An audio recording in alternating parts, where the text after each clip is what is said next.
Danau Tasikardi menjadi saksi sejarah keberadaan Kesultanan Banten pada masanya. Danau seluas 5 hektar ini dibangun pada abad ke-16 oleh Sultan Maulana Yusuf.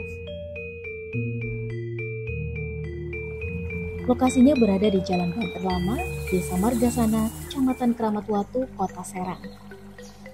Danau Tasikardi syarat akan nilai historis dari peninggalan Kesultanan Banten.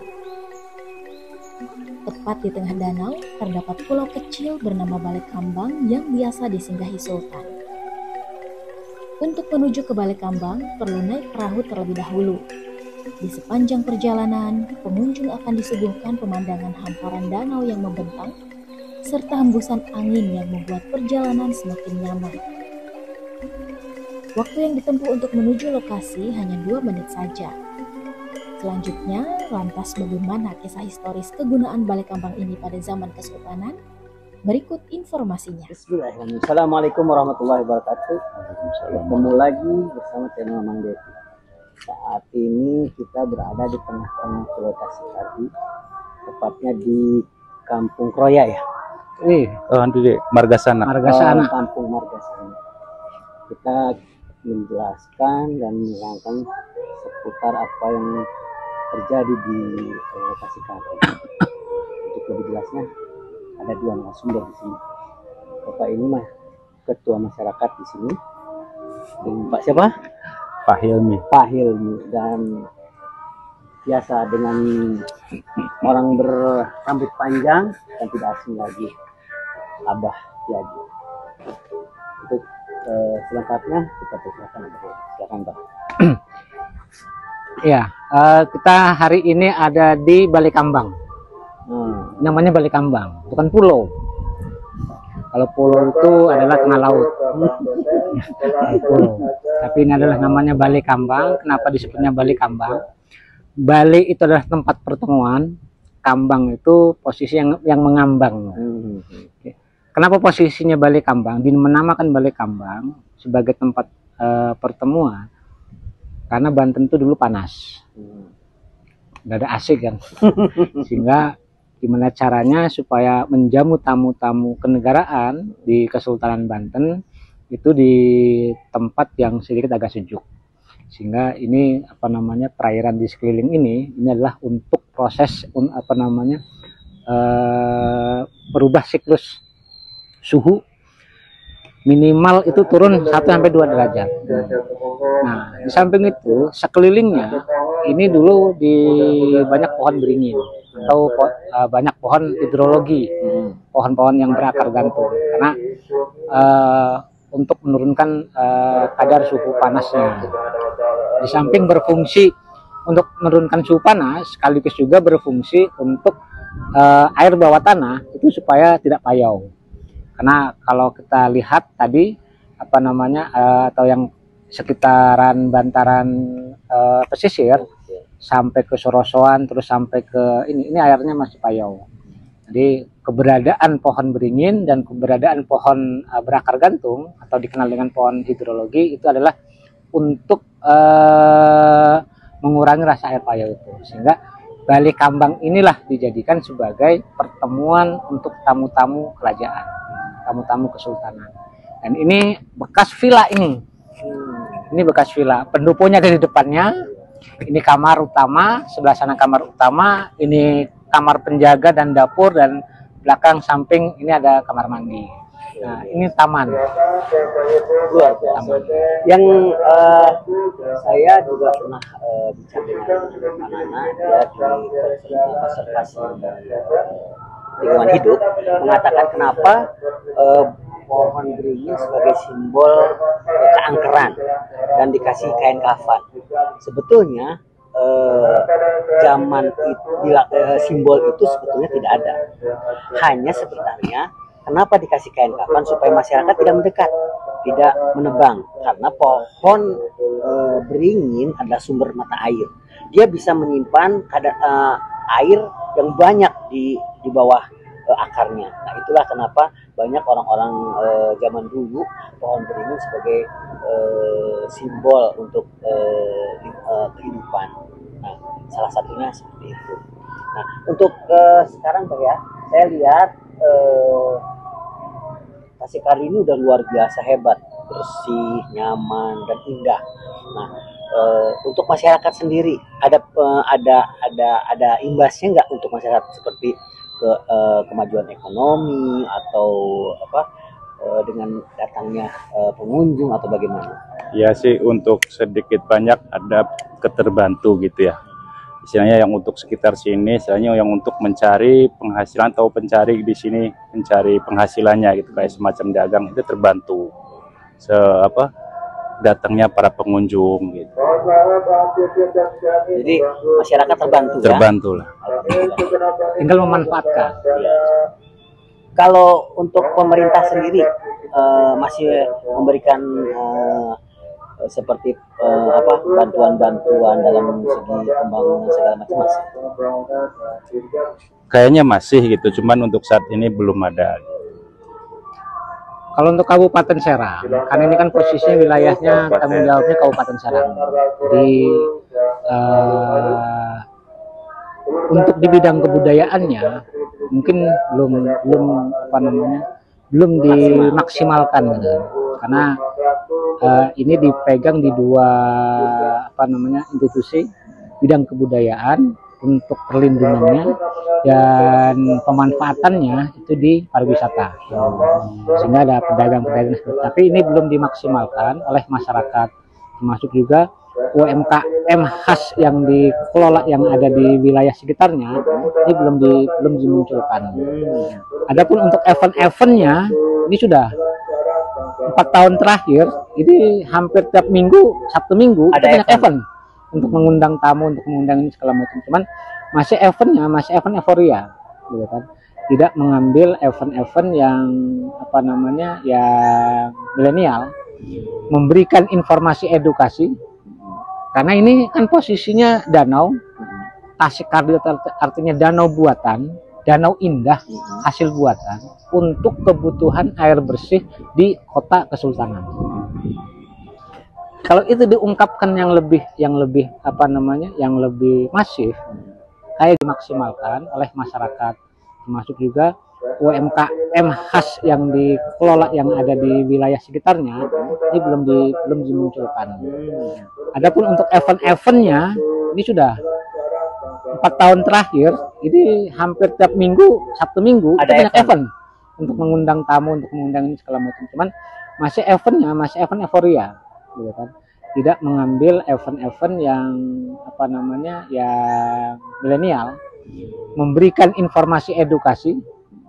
Karena ini kan posisinya danau, Tasik Kardil artinya danau buatan, danau indah hasil buatan untuk kebutuhan air bersih di kota Kesultanan.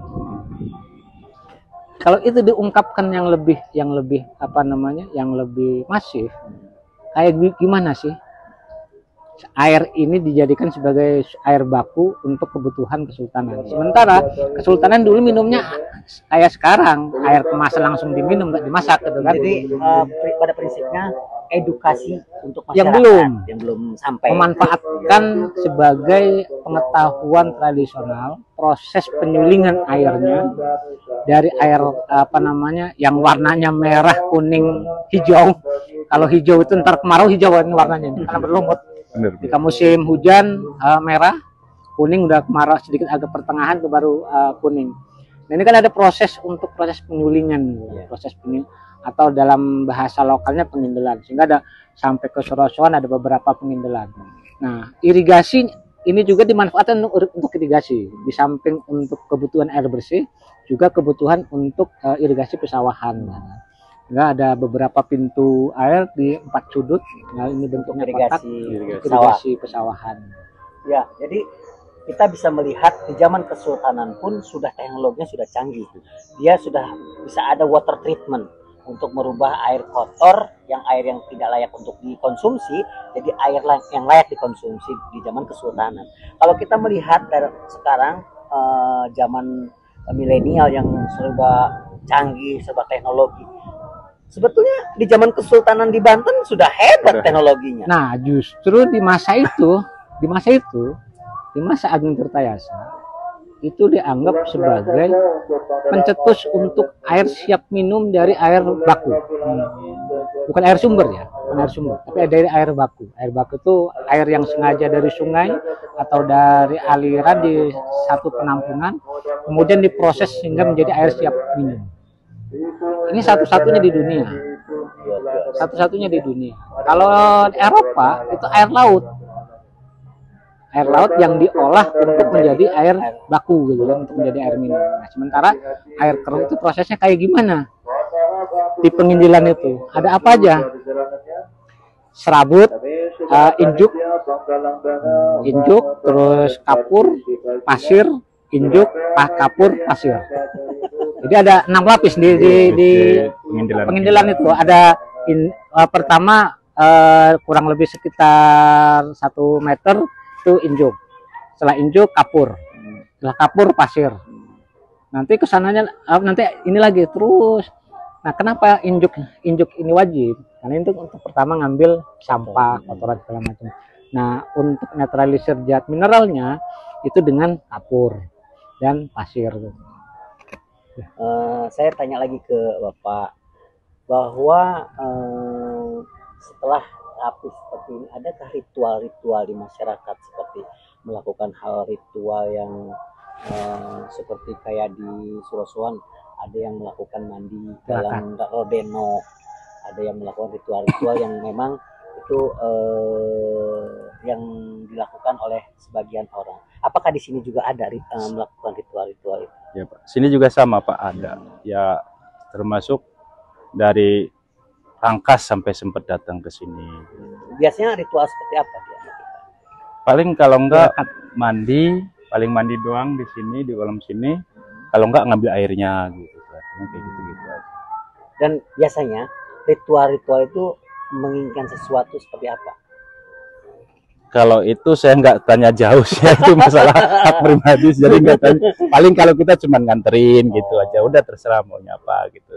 Ya saya paling dia bilang dapat ininya dari sini, dari apa kayak wangsit atau gimana, suruh ke sini, ya itu terserah kan gitu doang. Jadi masih ada orang-orang yang datang ke sini untuk melakukan ritual. Iya masih. Gimana menurut Abah? Ya, jadi sebenarnya bukan hanya masyarakat hari ini, dari dulu pun sama dengan posisinya. Jadi karena ini pintu pertama, pintu gerbang, itu biasanya orang yang datang itu sujud dulu di depan. Sujud dulu, kemudian nggak langsung ke dalam, tapi muter ke belakang, itu ngambil bersuci. Ngambil wudhu, ngambil ini bersuci, mandi segala macam, baru sholat hajat dan tirakat. Itu biasanya orang-orang yang apa namanya memiliki frekuensi yang berbeda gitu kan. Ada nilai, mungkin ada panggilan jiwa gitu. Karena yang kata tadi ya, yang wangsit itu kan panggilan jiwa gitu. Ini biasanya dilakukan di setiap malam Jumat rata-rata. Dan malam ya. Dan malam. Dan kebanyakan itu kalau dulu di malam Jumat Purnama. Jadi 14 Jumat itu dulu banyak. Tapi ada yang menarik. Kalau dulu ya, kalau sekarang nggak tahu sekarang. Ini ada punya nilai mistik tentang percintaan di sini. Apa itu? Jadi kalau tahun 90-an ke bawah, dari 98 ke bawah, orang yang untuk milenial, anak-anak muda, ketika memang masih PDKT dibawa ke sini, insya Allah jadian. Tapi kalau yang sudah jadian dibawa ke sini, pasti putus. Waduh, bahaya ini. Satu-satunya di dunia. Kalau di Eropa itu air laut. Air laut yang diolah untuk menjadi air baku gitu kan, untuk menjadi air minum. Nah, sementara air keruh itu prosesnya kayak gimana? Di penginjilan itu ada apa aja? Serabut, injuk, terus kapur, pasir, injuk, kapur, pasir. Jadi ada 6 lapis di penginjilan itu. Ada pertama kurang lebih sekitar 1 meter itu injuk. Setelah injuk kapur. Setelah kapur pasir. Nanti kesananya nanti ini lagi terus. Nah, kenapa injuk ini wajib? Karena itu untuk pertama ngambil sampah, kotoran segala macam. Nah, untuk netralisir zat mineralnya itu dengan kapur dan pasir.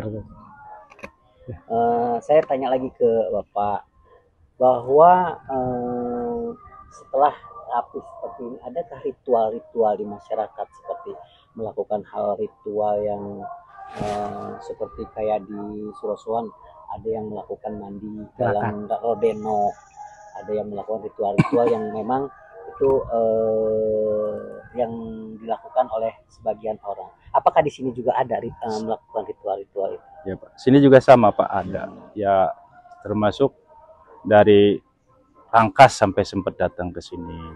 Biasanya ritual seperti apa dia? Paling kalau enggak mandi, paling mandi doang di sini, di kolam sini.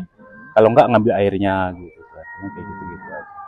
Dan biasanya ritual-ritual itu menginginkan sesuatu seperti apa? Kalau itu saya nggak tanya jauh sih, itu masalah hak pribadi, jadi nggak tanya. Paling kalau kita cuma nganterin gitu aja, udah terserah maunya apa gitu. Ya saya paling dia bilang dapat ininya dari sini, dari apa kayak wangsit atau gimana, suruh ke sini, ya itu terserah kan gitu doang. Jadi masih ada orang-orang yang datang ke sini untuk melakukan ritual. Iya Mas. Gimana menurut Abah?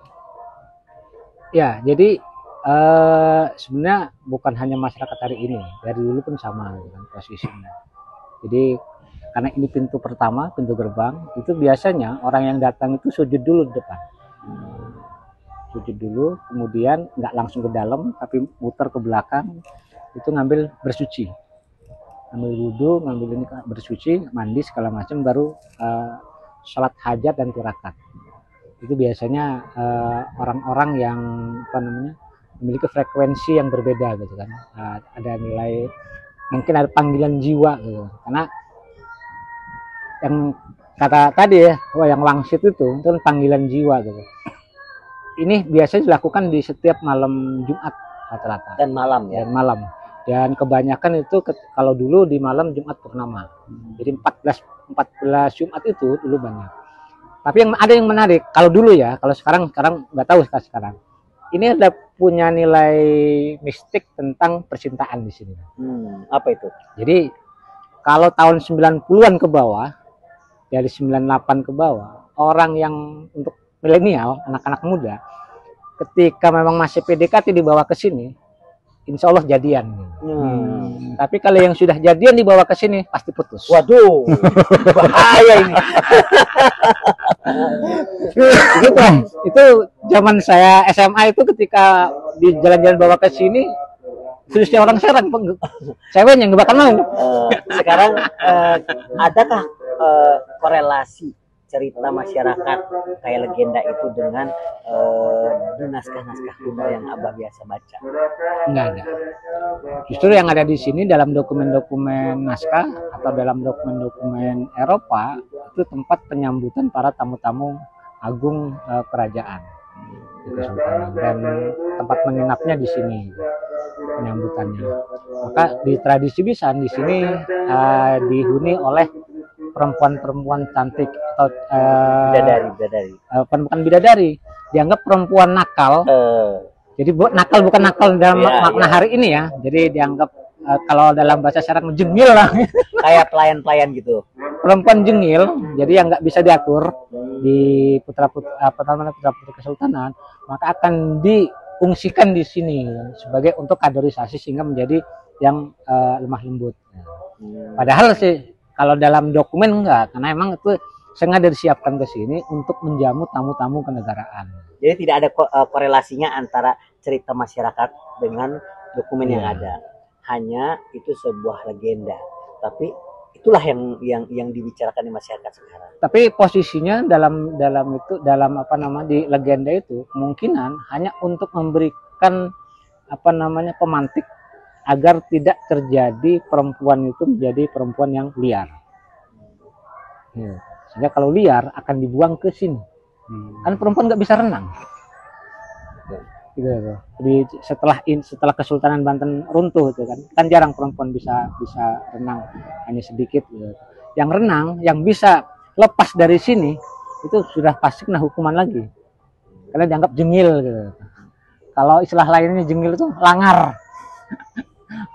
Kalau dalam bahasa Serangnya langar. Langar itu perempuan yang bergaya laki-laki. Aktivitasnya melebihi kodratnya. Luar biasa sekali untuk hanya tepat sekecil ini dengan penjabaran keterangan yang luar biasa. Mungkin bukan segini saja cerita ini tentang Pasikabi. Banyak cerita Pasikabi yang tunggu episode selanjutnya. Jangan pergi dulu, selalu